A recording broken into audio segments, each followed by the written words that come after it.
Hi guys, welcome back to the Drive Life channel. In today's video we have a wonderful car indeed. Courtesy of P3 Volvo, we're going to be taking you for a mega review of this gorgeous P3 XC70. Now for those of you who know, I actually own the saloon version of this car, but this really is the one I've always wanted, the XC70, the sort of off-road lifted estate car. So let's take a look and see if Mrs. DL will let me buy one. So here we are then, the gorgeous XC70. Now this particular car is the D4 all-wheel drive. I mean, it's got 190 horsepower, 0 to 60 in around 7 seconds, and should return a healthy 40 to 50 miles per gallon. So it's kind of the one to go for with these modern engines. It's not the 5-cylinder, which I think a lot of people would be, or staunch supporters of the D5 would sort of demerit it for that, but actually, having driven this car, I can safely say that this engine is more than enough for what you need. So let's get straight into it. So we've got this colour is quite interesting. It's sort of a silver with a hint of gold in it. I don't know if it really comes across on camera. And you see here we've got the xenon self-leveling and twisty lights, which is quite nice. And you'll notice that this is a post facelift. This is a really late XC70, going to be the sort of top end of the market, and this one really has probably the lowest mileage of any XC70 that I've come across before. Just 19,000 miles on this car, and the condition, I think, speaks volumes. It really is as new. So yeah, we've got a beautiful front end here. We've got the updated Volvo grille. You'll notice that rather than my sort of more rectangular one, it's much more focused on design. We've got this lovely splitter across the front just to really give that rugged design. Now Volvo used the black trim on the edge of the car here because it's designed to be sort of scratch proof. You can push your way through brambles, that sort of thing, on tight country roads or off-road tracks, and they're designed so that they can take a lot of punishment. But as you can see, these ones here are in absolutely immaculate condition. It really is lovely. Now this particular car is fitted with 18-inch alloys. Got the 235/50 R18s, wrapped in Continental premium contact 6s. These were the standard tyre for the car, but these are new tyres. You can see here unbelievable amounts of tread, but overall it's a stunning looking car, don't you think? Just the profile is typical Volvo at their best, and I think this is probably one of the last tank like Volvos they made. I think if you like Volvos for that sort of tank-like build quality, then really you're not going to go wrong with an XC70. Moving around to the side, like I said, we've got the beautiful chrome trim around the windows here. Notice this one doesn't have privacy glass. I think that's sort of a classier option in my opinion. It suits the XC70, or the sort of whole ethos of an XC70. You have, of course, the XC roof rails across the top here, which are handy because you can just stick crossbars straight on it. And of course we've got our side cladding down the side here, again all in perfect nick. Coming round the back, that's where a lot of the changes between the facelift and the sort of pre-facelift P3 XC70s happened. Mainly in the lights here, you've got a much more clear, tidy light with a nice chrome strip along the bottom, lovely chrome strip across the back. Still got a twin exhaust. This one's obviously got parking sensors as well, and features the fantastic electric boot. So looking inside here, you can see why these things are so practical. You can fit a small house in here, and of course you have the shopping divider here, so you can place all your shopping in there. You've got hooks as well. We've then got the entire underfloor storage section here as well, which is fantastic, and then underneath that there is a wheel well as well. So we've got the lovely parcel shelf here, like so. Just pull that across, nice and sturdy, not going to go anywhere. And then also a nice feature in most XC70s is this retractable dog guard, which is on gas struts, and you just get the sense of quality As you can see, this car has been exceptionally well looked after. It's sort of an ideal model to show you. You've also got various load ties here as well, which is handy, as well as this rail system that you can got these lovely milled aluminium hooks that you can pull out and lash things to. So yeah, really practical car. And to close that boot again, you can either do it manually or just press the button like that. Now, handy rear wiper as well. My S80 doesn't have that, and it's a nightmare, to be honest. So I definitely recommend the rear wiper. And moving in though, you instantly notice that you do have a slightly higher driving position. You may have noticed there the seat moving, to do with the key settings. You can set, I've got 2 keys here, you can set each key at a different seat. So if your partner is driving the car, it'll automatically adjust the seat for them when they go in the car as well. Onto the door here, pretty standard P3 Volvo. We've got a lovely easy to use switch set, window controls, locking controls, and also electric mirrors, of course. And as well, we've got a lovely sort of brushed dark aluminium trim here. We've got full memory seat on the driver's side, and then obviously the Volvo kick plate down the bottom. This colour in particular just screams class with this car. As you can see, the seats are in immaculate condition and lovely and comfortable as well. These seats are sort of legendary in the automotive industry for being some of the most comfortable ever made, and I can vouch for the fact, having stuck 60,000 miles in them, not in this car but in my own car, they are fantastic. This being a later car, we've got the lovely digital display here, that's all configurable, so you can control various bits and pieces on it. We've also got the sync system as well, or the sensor system, sorry, which is fantastic, easy to use. Interior in general, again, just oozes class. We've still got the continued brushed aluminium inserts moving around onto the passenger door as well, where you've got window switch and lock buttons. We've got our lovely floating center console here, where you can just see everything is where you need it to be. You've got everything you need. We've also got a CD slot as well, which you don't get in a lot of cars nowadays. Moving into the center, we've obviously got our gear selector here with manual and sport mode. 2 cup holders here, as well as a 12-volt socket, and a nice big spacious center armrest cubby as well. Glove box as well is generous and very solid feeling, with some pen clips as well. But yeah, you just get the sense that this is a very well put together car. There's no rattling, it's just solid. Everything on this thing is absolutely solid. So we obviously have heated seats, being a Volvo with the winter pack. You do get heated seats, as well as the heated washer jets as well. We've also got the heated windscreen, which is a fantastic feature. I'm not sure if it shows up on camera.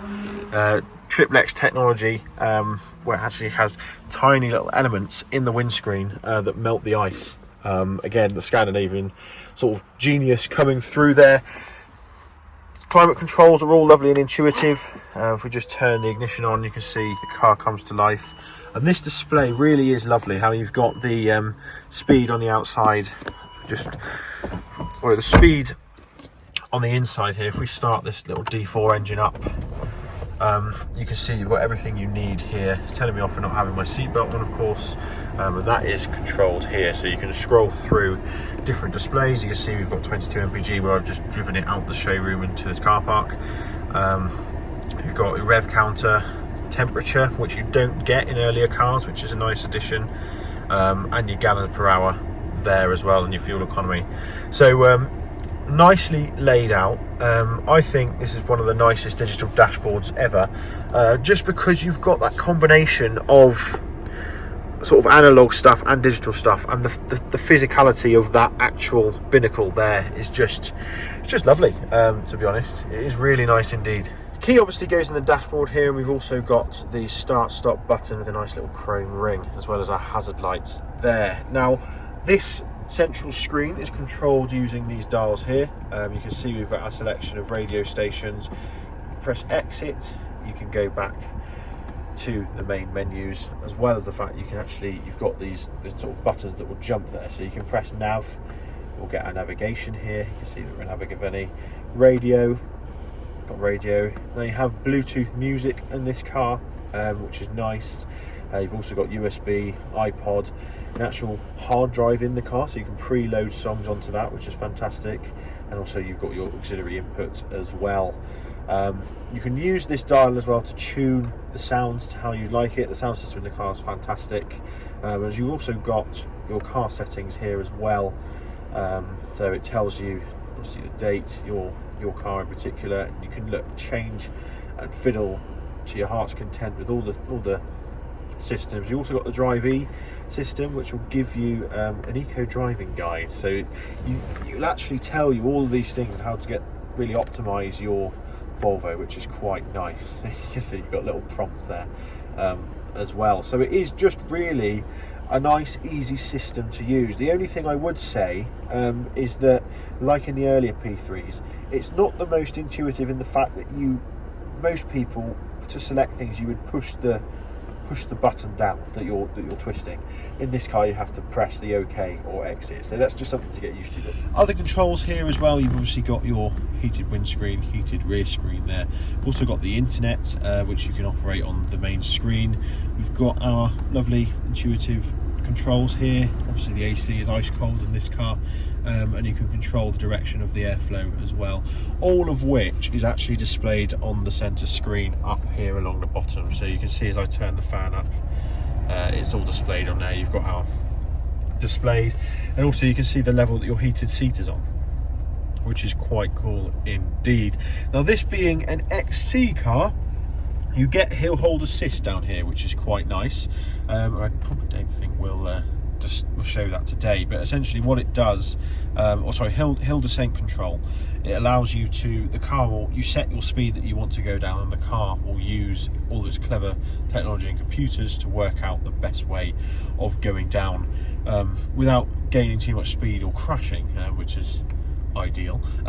You've also got, you'll notice, a speed display up in here as well, which is handy. Ideal for passengers who perhaps would like to know what speed you wanted to go. I don't know. You've also got our temperature controls here down at the bottom, completing this lovely sort of quartet of turn dials there. And yeah, just overall, this front section of the car is lovely. We've also got lovely frameless mirror, which I'm a particular fan of. It just makes the car look really clean. And of course we do have our parking ticket clip here as well. Now, the back of this car is just as spacious as the boot.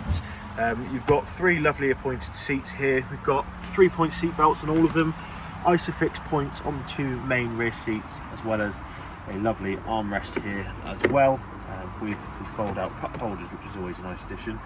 A small piece of storage here, so it's a lovely handy place to be. Now, this seat is set up in my driver's position, and let's take a look how much leg space I have.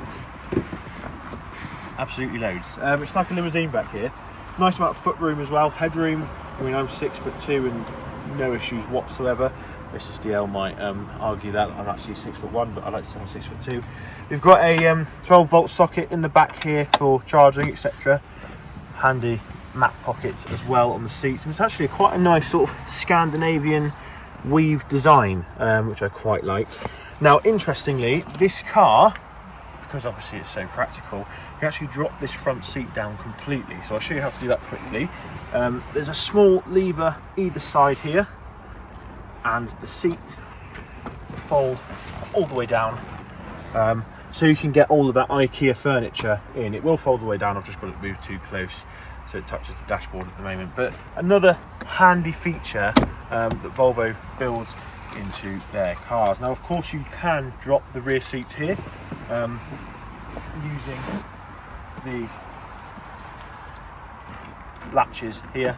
You can drop the headrest, and also you can drop the whole seating arrangement as well to give you that full load space, and that combined with the folding front seat, you could live in one of these. They're so big, probably more space than a London flat in some cases. So yeah, these do have an option where you can actually have child seats built into the car as well. So all you do is lift the cushion up. This particular car doesn't have it, but yeah, you lift the cushion up, and it is good to go. Now the doors themselves, you'll see that you've got a lovely brushed aluminium trim on them, a nice milled aluminium handle, and then we've got our window controls and a nice decent sized door bin for all sort of child snacks as well. So it is a really handy family car.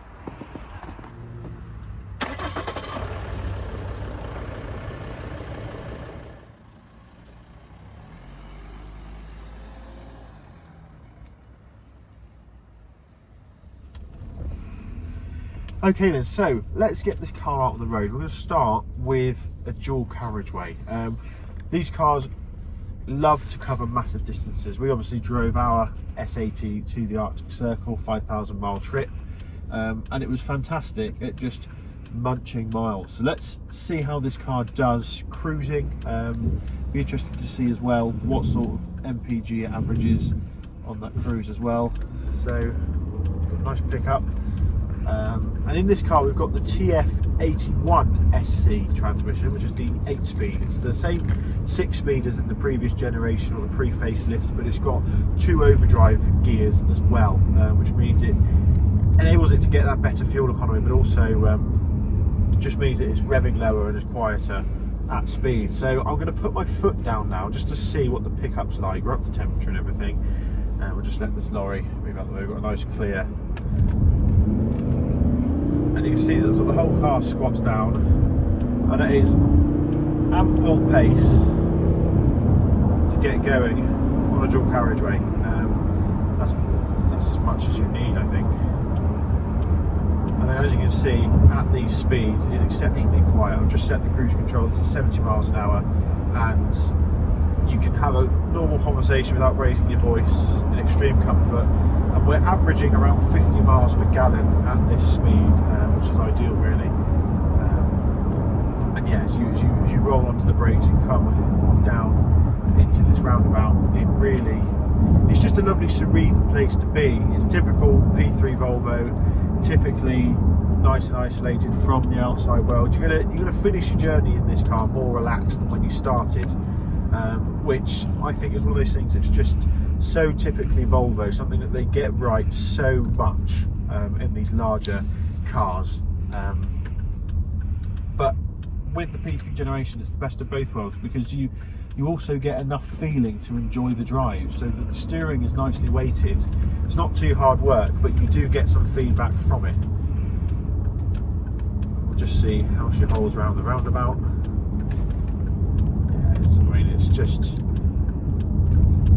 It's not like it's completely level the whole time, but it's you've got so much more grip than otherwise you would have. And again, that comes from the Scandinavian roots. And yeah, just at these speeds, it's so comfortable. And this D4 engine does a really nice job, because it gives you power even now. So we're at 60 miles an hour, we just put our foot down, we've got kick down, we're at 70 there. It's ideal, really. Again, 65 miles an hour. And although it's slightly raised up, I'm going to move back into that lane. Although it's slightly raised up, I think that isolates you from the bumps. So you do sense a wafting over the bumps, which is, again, lovely. And you can hear there's next to no tyre noise, very little wind noise. Fantastic visibility all the way around, being slightly higher up. You've got bigger mirrors than the standard V70 as well. It's just really nice to drive in these scenarios. And like I said, I could quite happily sit behind the wheel of this car for 10 hours at a time, like we were doing in Sweden. It just goes for it. I can imagine in snow and ice, it's probably as sure-footed as any car is going to be in that environment. And like I said, it's just an incredibly capable car. So what we'll do now is we'll come off the dual carriageway here, and we'll take you on an A road to test sort of the handling characteristics on a slightly twistier road, to see whether this car comes undone or whether it handles it like a pro. Now I think I know what the answer is going to be. I think it's going to handle it like a pro. But we've got to test these things to give you guys a full insight as to what this car is like to live with. Okay, so here we are on an A road, and let's see what this car is like on a slightly twistier road where we're testing its handling dynamics. We're not obviously going to go too mad, just about to come into a 30, but it's just such a planted car. It's very capable and responsive, but in a safe way. It's not like it's lively in terms of it's here, there and everywhere. You know exactly what this car's doing at all times. It's very typically Volvo in the way that it drives in a comfortable yet sort of agile yet safe manner. And even through the town here, we've got narrow roads, we've got potentially mean cars that we're going to have to squeeze by. You don't feel like this car's too big, like I said, because you've got that visibility, the larger mirrors, etc. You're very aware of the shape of this car, the fact that it is one giant oblong basically, and because of that it's very easy to place. It's quite a long car, 4.8 metres or so, but it fits nicely in every parking space. It's not like it's too long for parking, and because of that extra, the Citroen Ami there, anyway, because you've got that extra length, the ride is so much better. Longer wheelbase cars, they hide road bumps much better than short wheelbase cars. It's to do with sort of the axes of rotation. I won't bore you with the science, but it just makes such a difference. And again, we're on a fairly rough surface here, but none of that's translating into the cabin. I mean, you can feel it ever so slightly, but it's not something that you think about when you're driving. It's only because I'm looking for it. And then moving up to 40 miles an hour, exactly the same.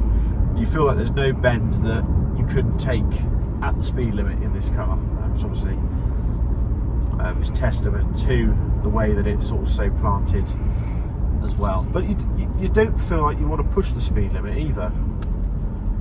Just slow down here for this chap. Because you're so comfortable, it almost seems a shame to ruin the serenity by driving fast. It just does a very good job of getting you from one place to another with minimal effort on your part, while still engaging you in the drive. Got quite a sharp right hand bend here, and it doesn't feel like it's going to topple over despite the extra height and slightly higher centre of gravity. And I think that's because Volvo have done a lot of work on the suspension and the damping, and that comes through in the MVH, or the sort of noise in the cabin, the way that they manage that so well.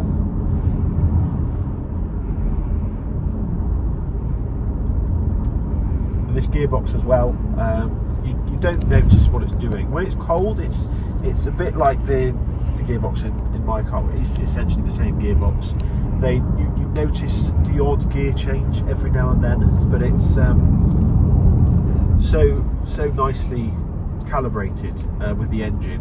This D4 engine is a really lovely match for it actually, and it's just, yeah, it's like I said, it's zero effort. This car, entirely zero effort.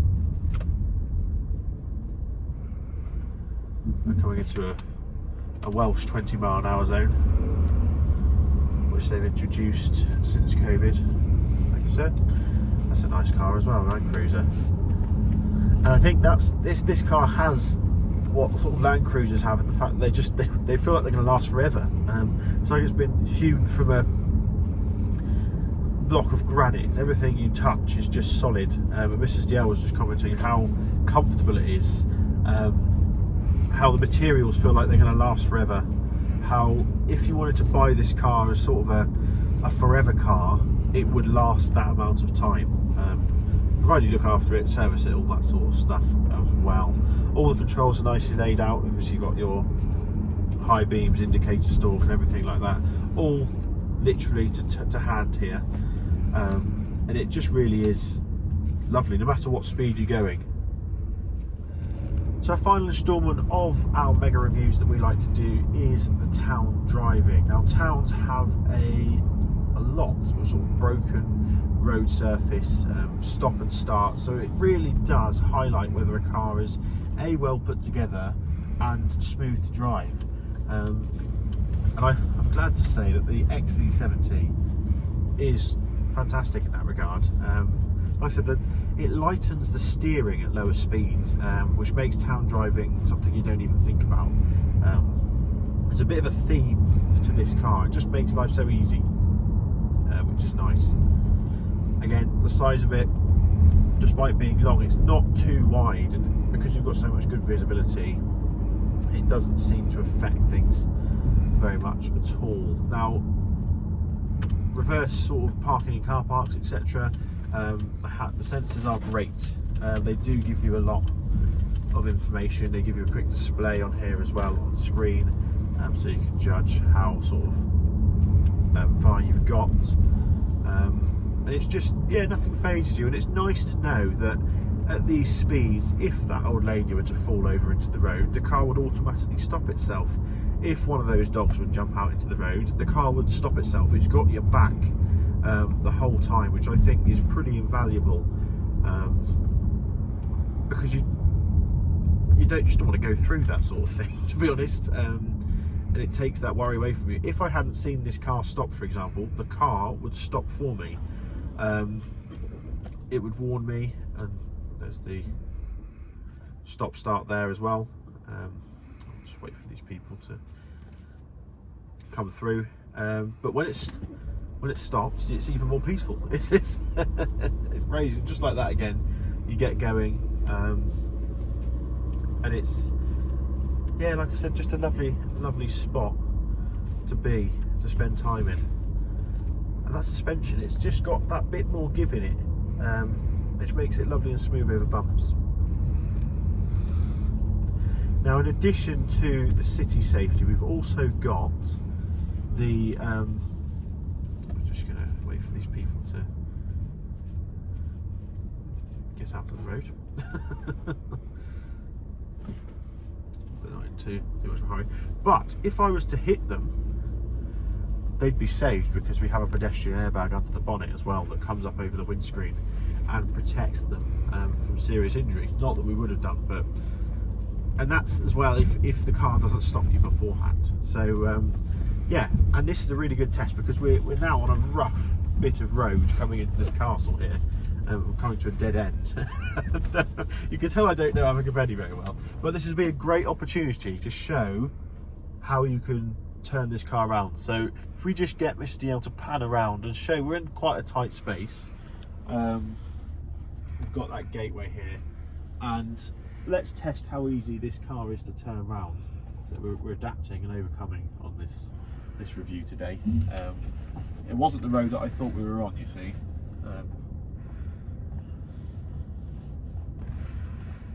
So there we go.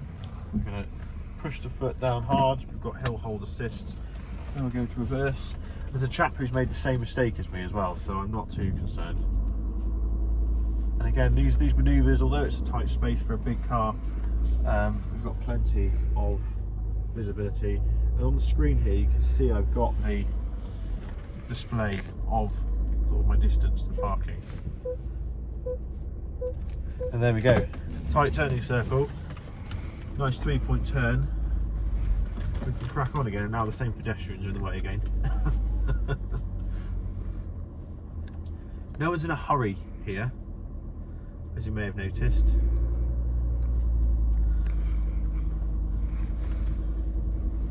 He's a very unhappy man, wasn't he?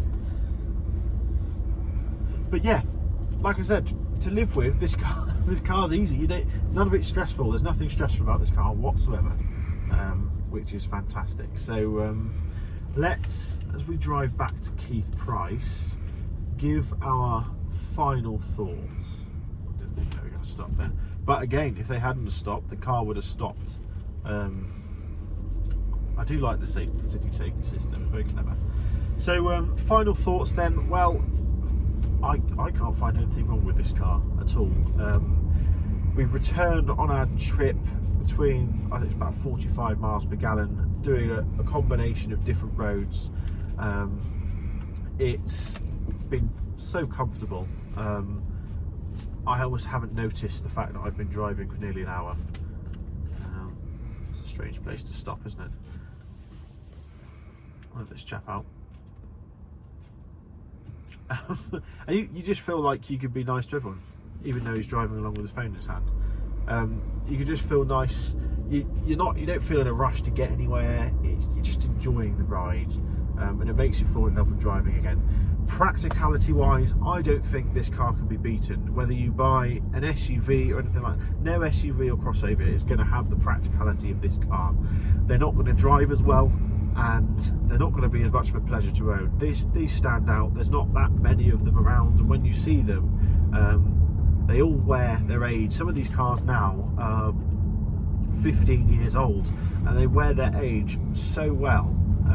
Even the early 2007 cars look, some of them look as good as the day they left the factory. So it's a testament to the build quality of these cars and how well they can handle general life, really. Now, as we return to Keith Price Volvo, let's just get Mrs. DL's thoughts. She's been helping me film, etc. She's been thrown around in the back and sort of testing out how comfortable this thing is to be in. So yeah, just talk us through your thoughts on what you've found so far. So I think you could fit, what was my comment? Two Alsatians and a weekly shop in the boot, which if you had two Alsatians would be quite handy, but you know what I mean. Any large dog would fit in there very, very comfortably. It doesn't squeak, which is really nice. Like, it all seems really well put together. And yeah, I quite like it. It's very, I was going to say, you know, like some of the new BMWs feel very, a bit like a bubble, like it's a mode of transport for getting to work for city people. This almost feels a bit half like that, but also you do get some feedback from the world around you, so it's not quite so isolated as some of those newer BMWs, perhaps. I'm just picking that brand because that's what we have. Yeah, I think you're right. I think it's just that. Do you know what I mean? There's no feedback from the road, nicely, is there? Doesn't it? You're isolated enough for it to be lovely and comfortable, but it's also got some driving. You can drive it. Yeah. I mean, you drive the S80. Yes, more than you do now. Do you think the visibility is better in this? Yes, I do. Especially in the back seats. And you wouldn't feel intimidated at all driving this? No, it doesn't feel as wide even. No. As that. I know it probably is, but it doesn't feel as wide. No, it's fantastic. I think it will handle. It's one of those cars that will handle whatever life throws at you. So yeah, thanks again to Keith Price for lending us this car. I'm convinced they're doing this because they want me to buy it. I think Adrian knows I've got a soft spot for these cars, and we actually came to film totally different cars today, but he threw me the keys to this, and I'm sold. It's just a shame I can't afford this particular one, but if you like the look of this car, it is still for sale at Keith Price Volvo. All the information will be in the link below. Thanks for watching. Don't forget to like, comment and subscribe. We'll see you next video. Cheers.